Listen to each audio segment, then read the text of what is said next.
Kan Rasulullah SAW bersabda, "Man ta'allama ilman mimma yubtagha bihi wajhullah." Siapa yang menuntut ilmu, yang ilmu tersebut adalah ilmu agama, bima yubtagha bihi wajhullah, la yata'allamuhu illa liyusiba bihi 'aradan min ad-dunya. Dia tidak mempelajarinya kecuali hanya ingin mendapatkan dunia.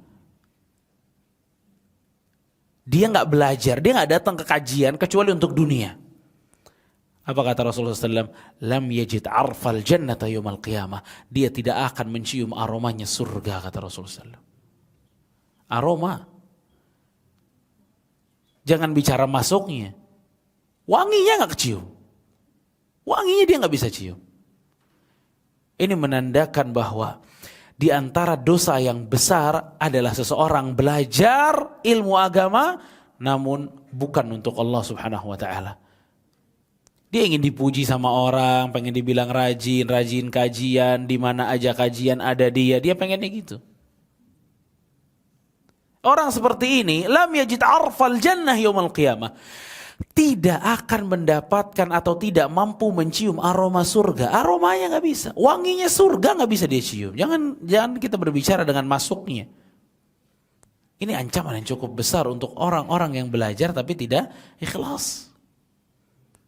Ya. Qala Ibnu Atha rahimahullahu taala, seorang ulama bernama Ibnu Atha rahimahullah, beliau mengatakan, ja'alallahu al-ilma alladhi 'allamahu man hadha wasfuhu hujjatan alaih. Ilmu yang dipelajari sama orang yang tidak ikhlas itu akan jadi bumerang bagi dia nanti di hari kiamat. Wa sababan fi tahsilil 'uqubati ladaihi, dan itu menjadi sebab dia akan mendapatkan hukuman dari Allah Subhanahu wa taala.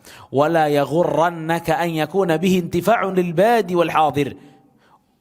Dan jangan juga kalian tertipu. Mentang-mentang followers dia banyak kalau nge-share ilmu, pengajian dia banyak kalau dia ngajar, tapi itu bukanlah ciri bahwa dia ikhlas. Tidak bisa jadi patokan gitu loh. Yang followersnya banyak berarti ikhlas. Yang pengikutnya banyak berarti ikhlas. Tidak juga.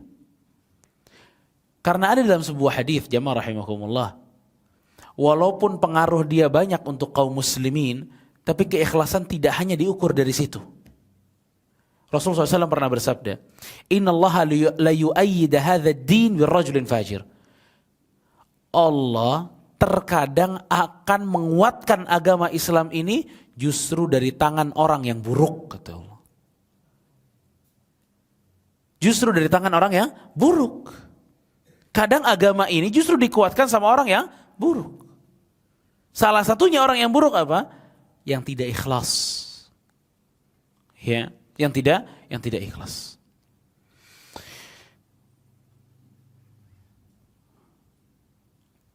Juga ayuhal ikhwah rahimakumullah, kalau kita tahu bahwa menuntut ilmu ini harus ikhlas, kalau tidak ikhlas itu yang menjadikan kita waktunya panjang tapi dapatnya sedikit, berarti kita harus betul-betul waspada masalah keikhlasan.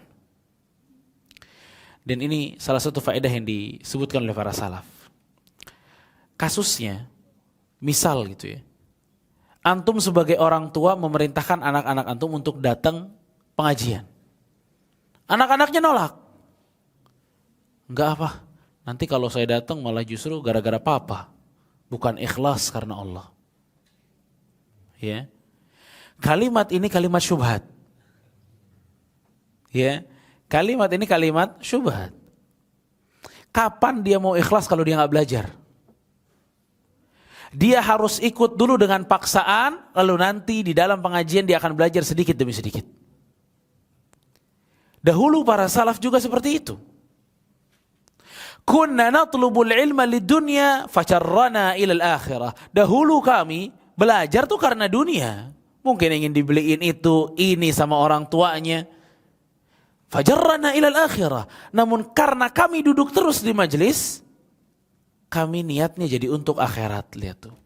Belajar. Para salaf mengatakan, wa talabna hadzal amr wa laysa fihi niyyah, thumma ja'at niyyatu ba'd. Dahulu kami lagi belajar, itu enggak ada niat apa-apa. Dahulu kami lagi belajar, itu nggak ada niat apa-apa. Sampai kami belajar, akhirnya tumbuh niat bahwa belajar tuh memang untuk mengharapkan pahala dari Allah, mengharapkan rahmat dari Allah, mengharapkan surga dari Allah. Tadinya kami duduk-duduk aja gitu loh. Tapi kemudian kami belajar. Makanya jamaah rahimakumullah, kalau ada orang yang diajak tapi alasannya seperti itu, tetap aja ikut. Memang kadang jiwa ini mesti dipaksa dulu pertama-tama, baru nanti ikhlas. Kita aja mungkin nih, sebagian dari kita yang udah belajar yang masih susah ikhlas, gimana yang gak belajar? Ya, masa bangun tidur kemudian jadi mukhlisin lahuddin? Ya, gak mungkin udah.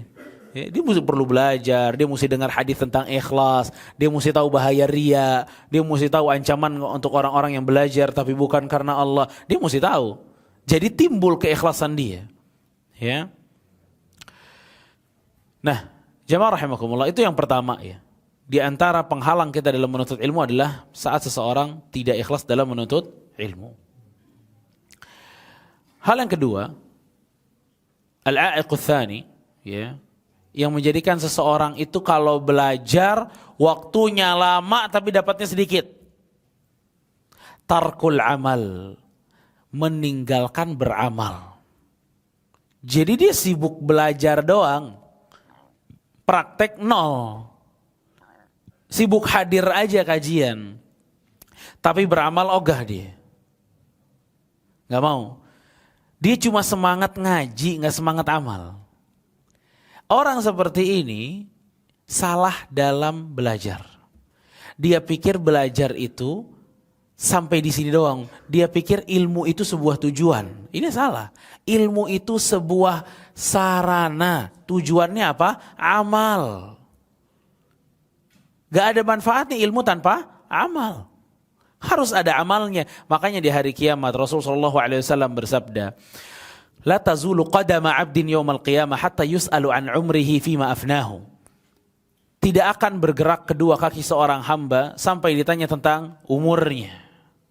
Yang kedua adalah wa an ilmihi fima fa'ala bih.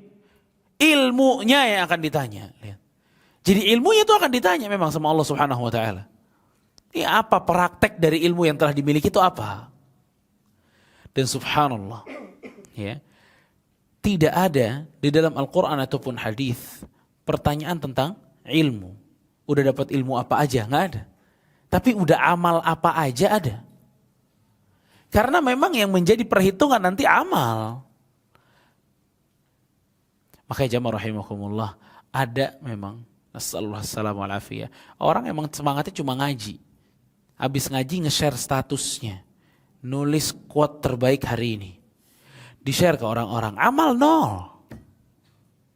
Sholat subuh gak di masjid, sholat males, ngaji males, Al-Quran gak dibaca, share tentang sabar dianya gak sabar. Fala haula wala quwwata illa billah. Ya. Para ulama mengatakan, Ali bin Abi Thalib radhiyallahu anhu, beliau mengatakan, hatafal ilmu bil amal, fa in ajabah wa illa irtahal.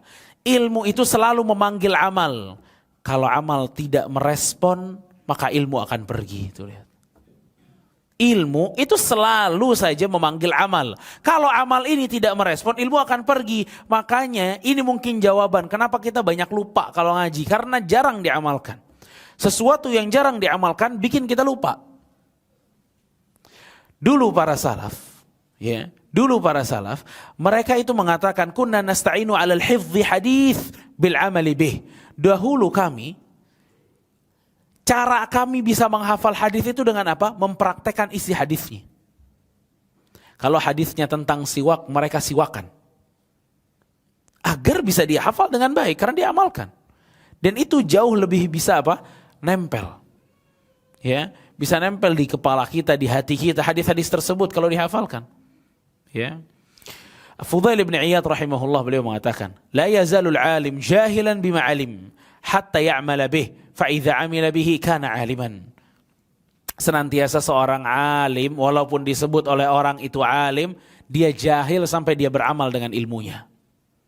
Seseorang senantiasa jahil sampai dia beramal dengan ilmunya. Fa idza amila kana alima. Baru saat dia mengamalkan ilmunya, itulah orang alim yang sesungguhnya. Subhanallah. Ya.